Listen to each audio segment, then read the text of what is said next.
Yes ma'am. Yes ma'am. तो हम अब टेस्ट ऑफ डिटेल्स के अंदर दो पार्ट हो गए हैं हमारे। First one is substantive procedure जो हम फॉलो करने वाले हैं एविडेंसेस कलेक्ट करने के लिए, and second one is analytical procedures जो हम एविडेंसेस कलेक्ट करने के लिए फॉलो करेंगे। नाउ हमने टेस्ट ऑफ कंट्रोल्स के अंदर क्या एविडेंसेस कलेक्ट किए कि जो इंटरनल कंट्रोल्स आपने हमें बताए हैं वो इंटरनल कंट्रोल्स रियल में फॉलो होते हैं आपके बिजनेस में या नहीं फॉलो होते हैं। थ्रू आउट द ईयर आप उसे मेंटेन करके चल रहे हैं या नहीं मेंटेन करके चल रहे हैं, ये हमने डिसीजन लिया था वहां पे, ताकि हमारा जो नेचर टाइमिंग एंड एक्सटेंट हमने डिसाइड किया था प्रीवियसली, या फिर जो हमने ROMM डिसाइड किया है प्रीवियसली, उसके वेरिफिकेशन के लिए हमने क्या किया, टेस्ट ऑफ कंट्रोल्स को अप्लाई किया था। नाउ टेस्ट ऑफ डिटेल्स के अंदर हम क्या कर रहे हैं, हम ये फिक्स कर रहे हैं कि आपने जो भी ट्रांजैक्शंस, अकाउंट बैलेंसेस है ना रिकॉर्ड किए हैं आपके फाइनेंशियल स्टेटमेंट्स के अंदर, आपके बुक्स ऑफ अकाउंट्स के अंदर, वो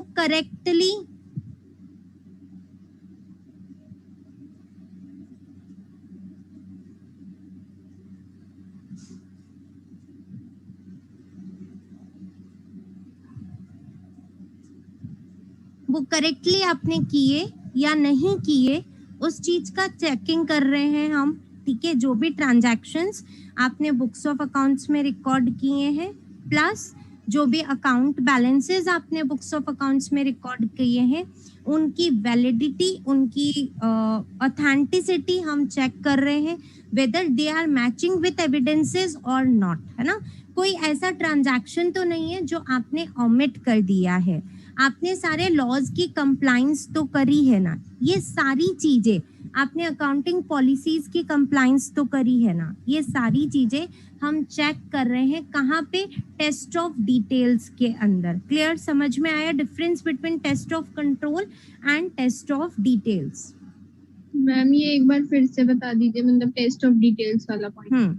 टेस्ट ऑफ डिटेल्स के अंदर हम क्या कर रहे हैं, आपने कोई भी ट्रांजैक्शन एंटर किया, अभी मैं प्रैक्टिकल समझा रही हूँ इसका, आपने कोई भी बिजनेस के अंदर ट्रांजैक्शन एंटर किया, उसकी ऑथेंटिसिटी, उसकी वैलिडिटी चेक कर रहे हैं कि क्या ये अमाउंट, क्या ये जो ट्रांजैक्शन है वो ऑडिट एविडेंस से, वाउचर से, बिल से मैच भी हो रहा है या नहीं हो रहा है।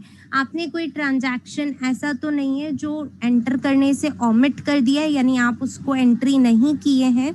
ठीक है, आपने जो भी अकाउंट बैलेंसेस निकाले हैं कि मेरे यहाँ पे फिक्स एसेट इतना है, तो वो करेक्टली डिटरमाइन किया या नहीं किया, इसका चेकिंग करना क्या होता है, टेस्ट ऑफ डिटेल्स होता है। समझ में आया? मतलब मैं अगर सिंपली कहूँ, इनकम, एक्सपेंसेस, असेट, लाइबिलिटी का चेकिंग करना is test of details. Okay, yes ma'am. Now मतलब फाइनेंशियल स्टेटमेंट क्रॉस चेक करेंगे कि वो करना। रियल में अकरेंस हुए भी नहीं हुए थे या नहीं हुए थे, है ना। फाइनेंशियल स्टेटमेंट्स में जो भी ट्रांजैक्शंस आ रहे हैं, यानी कि ट्रेडिंग P&L आइटम्स, और जो भी अकाउंट बैलेंसेस आ रहे हैं, मतलब बैलेंस शीट आइटम, उनकी हम क्या कर रहे हैं, चेकिंग कर रहे हैं कि वो सारी चीजें आपने सही लिखी या नहीं लिखी। अब ध्यान से समझना, क्योंकि इंटरनल पार्ट्स है ना, इसलिए मैं बार बार बता रही हूँ। सब्सटेंटिव प्रोसीजर्स के भी क्या होते हैं, इंटरनल पार्ट्स होते हैं। फर्स्ट सब्सटेंटिव प्रोसीजर का पार्ट होता है vouching, most important question for exam. और सेकंड पार्ट होता है वेरिफिकेशन, बहुत ही इजी है, बहुत ही इजी है, दोनों ही कॉन्सेप्ट अच्छे से समझना। वाउचिंग और वेरिफिकेशन में क्या डिफरेंस है, देखो, जब हम एविडेंसेस को, किसी ट्रांजैक्शन के एविडेंसेस को चेक कर रहे हैं, उसे हम कहते हैं वाउचिंग करना। मतलब आपने कोई परचेजेस किया बाहर से 10 लाख रुपए का, ना उसको हम किस एविडेंस से क्रॉस चेक कर सकते हैं? उसको हम क्रॉस चेक कर सकते हैं परचेज बिल से, ट्रांसपोर्टेबिलिटी से, कि आपने जिस कस्टमर का नाम बिल के अंदर लिखा है वही नाम से एंट्री करी है ना, ठीक है। अगर कैश पेमेंट किया तो एंट्री में कैश लिखा है ना, बैंक से पेमेंट किया तो एंट्री में बैंक लिखा है ना, अमाउंट सही लिखी है ना, जीएसटी सही चार्ज किया है ना, ठीक है। तो हर एक चीज को एविडेंस के अकॉर्डिंग क्रॉस चेक करना इज नोन एज वाउचिंग। इसके अंदर हम किसकी चेकिंग कर रहे हैं? ट्रांजैक्शंस की चेकिंग कर रहे हैं। ट्रांजैक्शंस मतलब sale, purchases, direct expenses, indirect expenses. कोई असेट परचेज किया तो this is also a transaction. Asset purchase करना इज अ ट्रांजैक्शन, है या नहीं है? दो लोगों के बीच में अगर किसी भी चीज का एक्सचेंज हो रहा है that is known as transaction. उस ट्रांजैक्शन का वैलिडिटी चेक करना, ऑथेंटिसिटी चेक करना is known as vouching. Clear, समझ में आया वाउचिंग का मतलब? Yes ma'am. Yes ma'am. अब वेरिफिकेशन का मतलब क्या होता है? वेरिफिकेशन का मतलब होता है किसी असेट का, किसी भी असेट या किसी भी लाइबिलिटी का, ठीक है, अकाउंट बैलेंस चेक करना कि भाई आपने जो भी ये टोटल अमाउंट बता रहे हो वो करेक्ट है या नहीं है। उसका फिजिकल वेरिफिकेशन करना, उसकी ओनरशिप चेक करना, है ना, इन सबको कहते हैं वेरिफिकेशन करना। वेरिफिकेशन मतलब हम रियलिटी चेक कर रहे हैं। हम क्या चेक कर रहे हैं? हम ओनरशिप चेक कर रहे हैं कि ये जो असेट आपने खरीदी है ये आप ही की है या किसी और की है। ऐसा तो नहीं है कि आपने पर्सनल यूज के लिए इसे परचेज किया था और आप इसे बिजनेस में शो कर रहे हैं, ठीक है। तो इसका वेरिफिकेशन करते हैं हम, उसे कहते हैं वेरिफिकेशन। सेकंड चीज हम चेक करते हैं कि आप बोल रहे हैं कि आपकी असेट 5 फिक्स असेट्स हैं आपके पास में, 5 लैंड्स हैं आपके पास में। क्या ये लैंड रियल में एग्जिस्ट भी करती है या नहीं करती है? इसकी ऑथेंटिसिटी चेक करते, इसकी रियलिटी चेक करते। हम जाकर के वो लैंड देखेंगे कि भाई ये लैंड यहाँ पे एग्जिस्टेड है या नहीं है। आपकी कोई फिक्स्ड असेट है तो उस लाइक अलमीरा बोल रहे हैं, आप बोल रहे हैं मेरे पास में 5 प्लांट एंड मशीनरी है, तो उनको जाकर के रियल में चेक करेंगे, उसे हम कहेंगे वेरिफिकेशन करना, ठीक है। फर्स्ट हमने वेरिफिकेशन में क्या चेक करी? ओनरशिप चेक करी, आपकी असेट की ओनरशिप चेक करी। सेकंड हमने क्या चेक किया?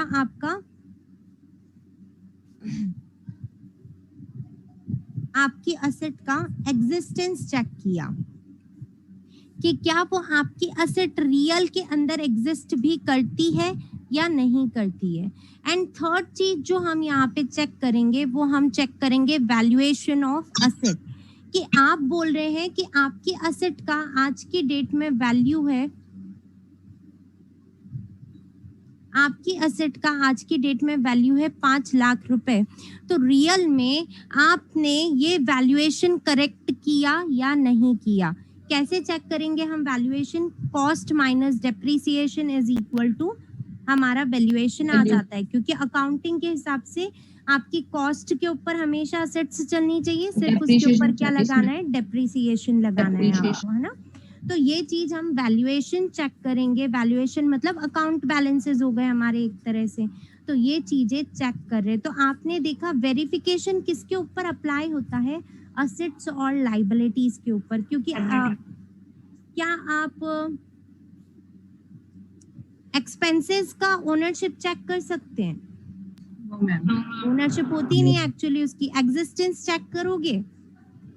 नहीं ना। तो वेरिफिकेशन केवल किसका होता है? असेट्स और लायबिलिटी, है ना। या फिर हम बोल सकते हैं बैलेंस शीट आइटम्स का, क्योंकि वहां पे जाती असेट्स और लायबिलिटीज ही है, ठीक है। वेरिफिकेशन में हमने क्या चेक किया? अब समझो कि असेट में आप क्या चीजें चेक करोगे? उसकी ओनरशिप, उसका एग्जिस्टेंस और उसका वैल्यूएशन, यही तो चीजें हम मेनली चेक करेंगे, है ना। अब हम बात करते हैं वापस से वाउचिंग की। वाउचिंग का मतलब क्या है? Checking of transactions, checking of transactions, है ना।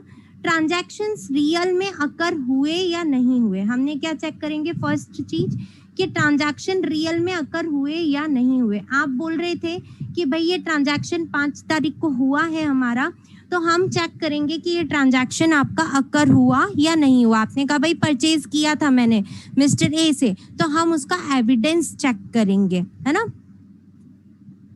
अकरेंस चेक कर रहे हैं, तो उसे हम क्या कहेंगे, वाउचिंग करना कहेंगे। वो ट्रांजैक्शन अकर हुआ या नहीं हुआ, वो ट्रांजैक्शन रिकॉर्ड हुआ या नहीं हुआ, कहीं ओमिट तो नहीं हो गया, आपने डुप्लीकेसी तो नहीं कर दी उस ट्रांजैक्शन की, ये सारी चीजें हम क्या करेंगे, चेक करेंगे, और उसे हम क्या कहते हैं, वाउचिंग करना कहते हैं। हर एक ट्रांजैक्शंस की चेकिंग को हम क्या कहते हैं, वाउचिंग। ट्रांजैक्शंस का मतलब क्या होता है, इनकम्स को, एक्सपेंसेस को चेक करना।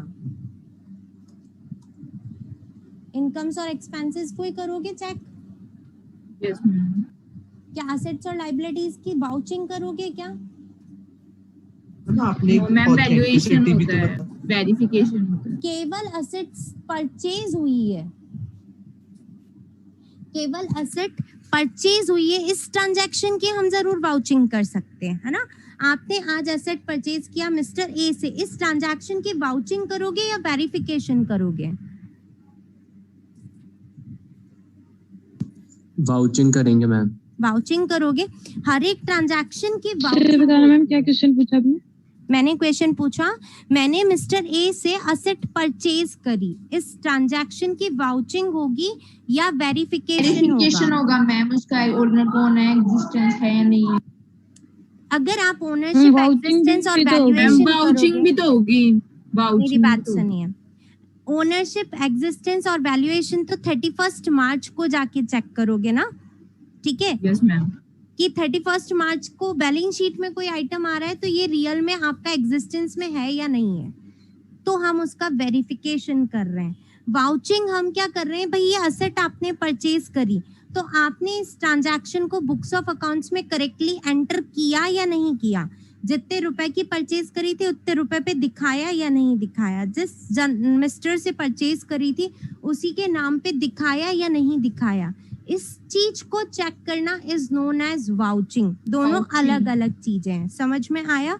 ट्रांजैक्शन को चेक कर रहे हो तो दैट इज वाउचिंग, और किसी का ओनरशिप, एग्जिस्टेंस और वैल्यूएशन चेक कर रहे हो अकाउंट बैलेंस का, तो that is known as verification. Clear? Clear ma'am. Yes Anuj, clear हुई वाउचिंग?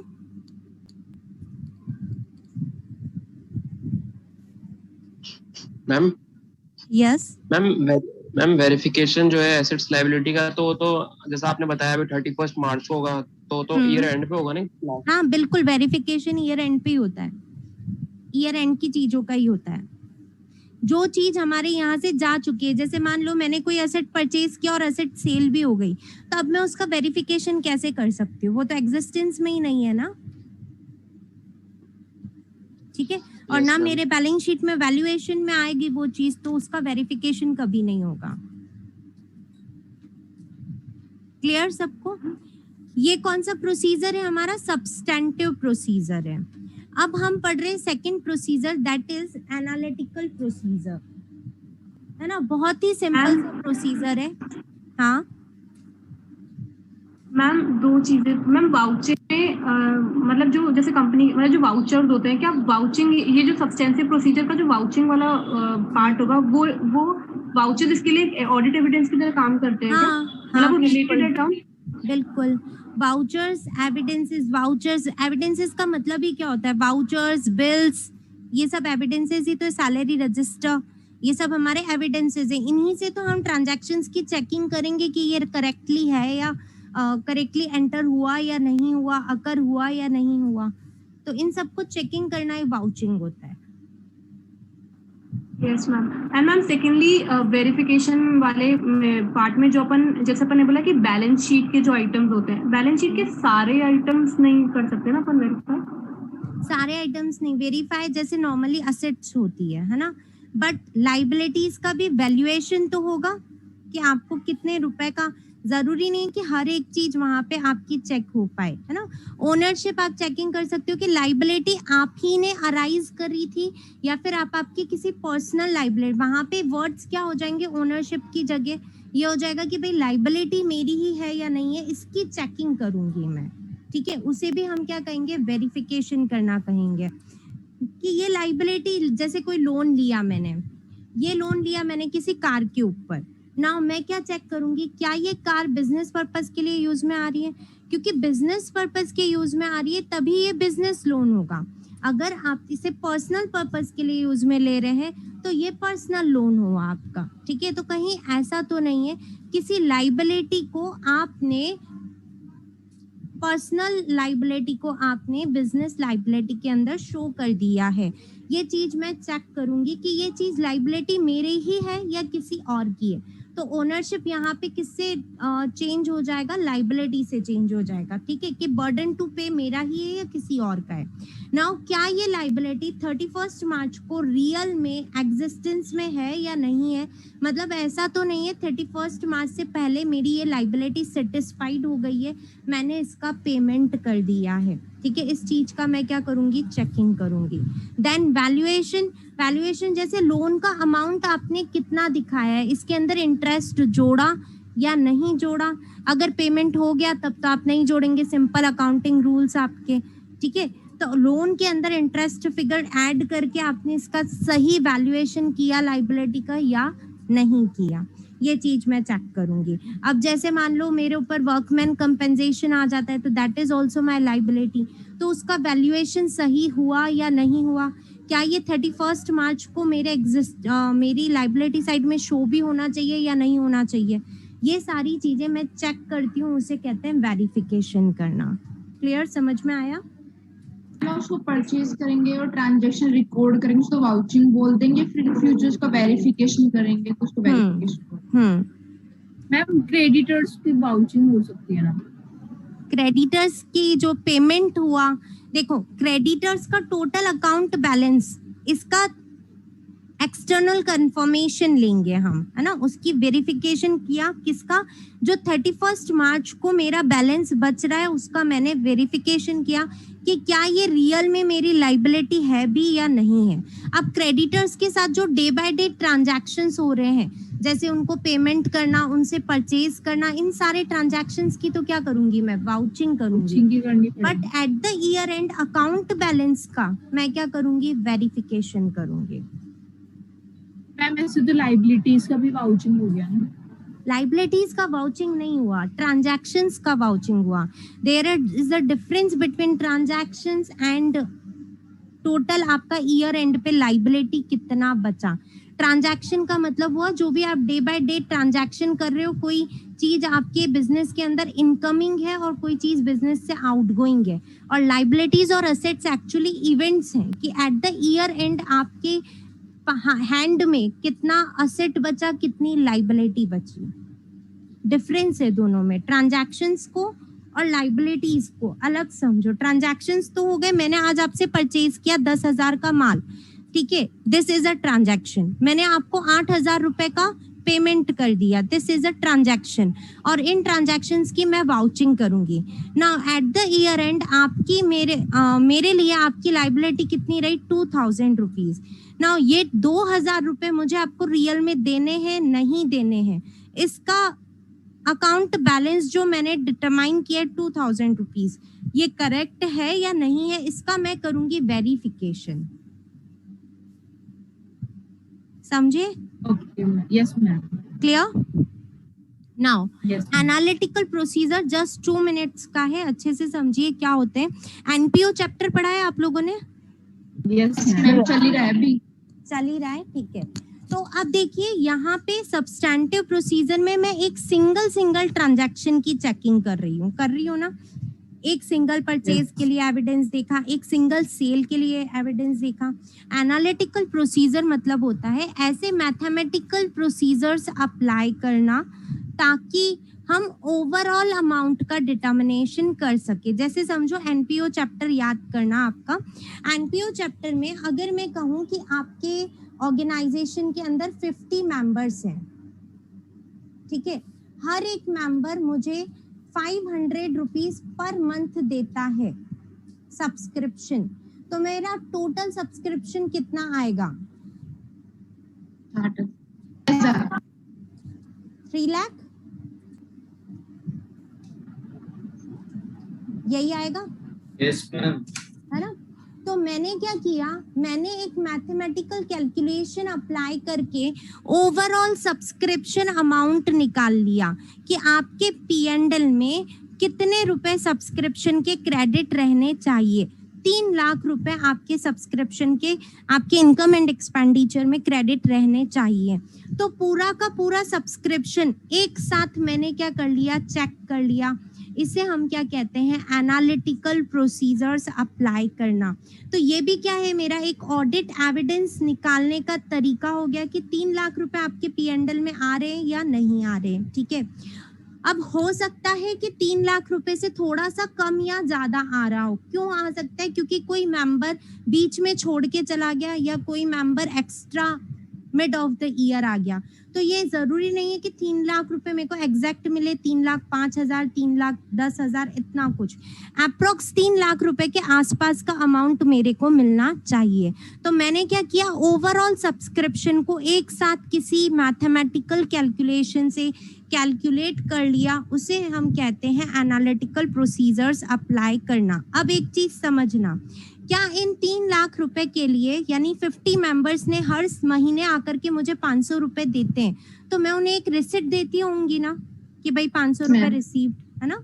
नाउ इस रिसिप्ट को हर एक, अब मैं अगर हर एक बंदे का इंडिविजुअल ट्रांजैक्शन चेक करूं कि ए ने मुझे 5 तारीख को 500 रुपए दे के गया था, उसका मुझे आप वाउचर बताओ, उसका मुझे रिसिप्ट बताओ। अब ये रिसिप्ट मैं शो कर रही हूँ, तो क्या ये एनालिटिकल प्रोसीजर है, वाउचिंग है या वेरिफिकेशन है?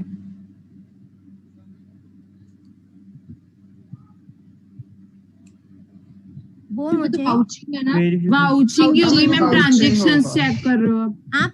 हम ट्रांजैक्शन चेक कर रहे हैं, इंडिविजुअल ट्रांजैक्शन, तो this is known as vouching. Okay, तो एनालिटिकल प्रोसीजर्स हमने ओवरऑल अप्लाई किया, पूरे सब्सक्रिप्शन अमाउंट पे अप्लाई किया एनालिटिकल प्रोसीजर।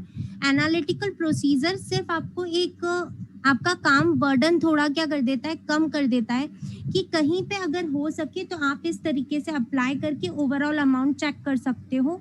ठीक है, और वाउचिंग हमें इंडिविजुअल ट्रांजैक्शंस की चेकिंग होती है। ठीक है, क्लियर, समझ में आया दोनों में डिफरेंस? मैम मतलब वाउचिंग का ही टोटल एनालिटिक होता है। एनालिटिकल प्रोसीजर आप कैसे भी अप्लाई कर सकते हैं, लाइक जीपी रेशियो कैलकुलेट करना इज आल्सो एनालिटिकल प्रोसीजर, है ना, कि हम इसे अब लास्ट ईयर से कंपेयर करेंगे और कुछ एनालिसिस करेंगे किसी भी मैथमेटिकल या स्टैटिस्टिकल तरीके से। आपके अकाउंटिंग फिगर्स को एनालिसिस करना is known as analytical procedure. इसको वाउचिंग से मैंने इसलिए अलग करके आपको समझाया, कनेक्ट करके इसलिए समझाया ताकि आप कंफ्यूज नहीं हो कि आप इसे एग्जाम में वाउचिंग लिख के आ जाए, है ना। वाउचिंग के अंदर इंडिविजुअल ट्रांजैक्शंस की चेकिंग हो रही है, बट एनालिटिकल प्रोसीजर के अंदर हम कोई ना कोई मैथमेटिकल कैलकुलेशन से ओवरऑल फिगर का या फिर किसी एनालिसिस पे पहुंचते कि भाई ये चीज सही है या नहीं है। जैसे लास्ट ईयर, जैसे समझो लास्ट ईयर आपका जीपी रेशियो आ रहा था 5%, है ना, तो 5% के हिसाब से नेट प्रॉफिट आ रहा था। इस बार मैं एक एस्टिमेट लगा सकती हूँ ना कि भाई आपका सेल हुआ 60 लाख, तो ऑन एन एवरेज मान लो कि भाई ड्यूरिंग द ईयर आपका नेट प्रॉफिट रेशियो थोड़ा सा बड़ा होगा, आपने काफी सारी अच्छी चीजें करी है, आपने एक्सपेंसेस रिड्यूस करे हैं, तो मेरे हिसाब से आपका रेशियो 6% हो गया। तो 10 लाख अगर सेल है तो 10 लाख का 6% आपको 60,000 का मिनिमम प्रॉफिट होना चाहिए। तो ये जो कैलकुलेशन मैंने किया, अब जो मैंने आपका एनपी देखा, आपका एनपी आ रहा है पूरा 5 लाख रुपए, तो मैं ऑब्जेक्शन उठाऊंगी ना कि 5 लाख कैसे हो गया। ठीक है, तो ये ऑब्जेक्शन में डायरेक्टली, मैंने कोई चेकिंग नहीं किया है अभी तक, पर ये ऑब्जेक्शन में डायरेक्टली आपसे क्वेश्चनिंग कर सकती हूँ, मेरा प्रोफेशनल जजमेंट अप्लाई कर रही हूँ कि ये इतना ज्यादा इंक्रीज कैसे हो गया, 60 लाख से 5 लाख, 60,000 से 5 लाख रुपीस, मतलब 6% से 50% पे आप कैसे पहुंच गए। तो मैं डायरेक्टली बिना वाउचिंग किए, बिना वेरिफिकेशन किए, मैंने आप पे ऊपर क्या कर ली, क्वेश्चनिंग कर ली। कैसे करी? By applying analytical procedures. कुछ मैथमेटिकल स्टैटिस्टिकल फॉर्मूलाज अप्लाई करके हमने एक ओवरव्यू बना लेते हैं कि आपके यहाँ पे क्या मिस्टेक्स हो सकती है या फिर आपके यहाँ पे क्या चीज सही चल रही है. That is known as analytical procedures. जैसे मानो एक एग्जांपल देती हूँ. आपने कहा कि मैंने जीएसटी का पेमेंट किया है, मेरा जो आउटवर्ड जीएसटी है. आउटवर्ड जीएसटी मतलब सेल्स के ऊपर जो जीएसटी हम कलेक्ट कर रहे हैं, है ना. ठीक है. नाउ आप बोल रहे हो कि भाई 50,000 रुपीज मैंने जीएसटी कलेक्ट किया है, तो इसके हिसाब से आप ओवरऑल सेल्स निकाल सकते हो. मैंने कहा कि भाई एट द रेट 3% आपका चलता है जीएसटी, तो क्या आप सेल्स निकाल सकते हो? Yes ma'am. कैसे निकालोगे? 50,000 डिवाइडेड बाय 3 मल्टीप्लाई बाय 100, तो आपका ओवरऑल सेल कितना हो जाएगा? कैलकुलेटर है आसपास तो कैलकुलेट करके बताओ.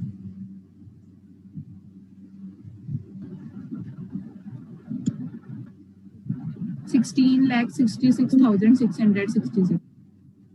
ठीक है, तो मैं अप्रोक्स 16 lakhs ले रही हूँ. 16,65,000 अप्रोक्स, है ना. सबको पता है फिगर अलग आ रहा है. तो मतलब मैं डायरेक्टली बोल सकती हूँ ना आपकी ट्रेडिंग में सेल्स कितनी दिखनी चाहिए. क्या मैंने अभी आपके सिंगल ट्रांजैक्शंस की चेकिंग करी है? नहीं ना. ठीक है. मैंने क्या किया, आपका टोटल जीएसटी का लेजर देखा कि भाई जीएसटी कितना कलेक्ट किया आपने. आपके क्रेडिट साइड का टोटल आ रहा है 50,000 रुपए, तो आपने कलेक्ट किया 3% के हिसाब से. आपकी मिनिमम सेल्स 16,65,000 रुपए ट्रेडिंग के अंदर आनी ही चाहिए.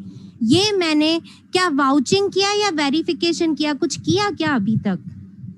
No ma'am. नहीं, मैंने सिर्फ एक मैथमेटिकल फंडा अप्लाई किया और उससे आपका ओवरऑल सेल का अमाउंट डिटरमाइन कर लिया.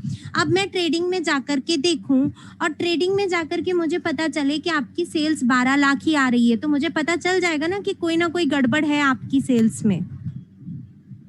ठीक है. अगर 16,65,000 के अप्रोक्स आ रही है तो मेरे को लगेगा कि हाँ ठीक है, आपने ज्यादा मिस्टेक्स नहीं है आपके सेल फिगर में. बट आपका सेल फिगर ही 12 लाख रुपए आ रहा है, तो मैं बोल सकती हूँ ना कोई गड़बड़ हुई है आपके सेल्स में. यस और नो? फ्लो का ज्वाइनिंग का मैसेज आ गया. हाँ, जस्ट वेट 2 मिनट्स. तो इस तरीके से एनालिटिकल प्रोसीजर्स अप्लाई करके भी हम क्या कर सकते हैं, एविडेंसेस कलेक्ट कर सकते हैं. और देन वाउचिंग और वेरिफिकेशन तो अनदर ऑडिट एविडेंसेस कलेक्ट करने का मैनर है ही. क्लियर? समझ में आया क्या होते हैं सब्सटैंटिव प्रोसीजर्स और एनालिटिकल प्रोसीजर्स? Yes ma'am. चलिए ठीक है, इसके आगे हम कल कंटिन्यू करते हैं. Thank you to all of you.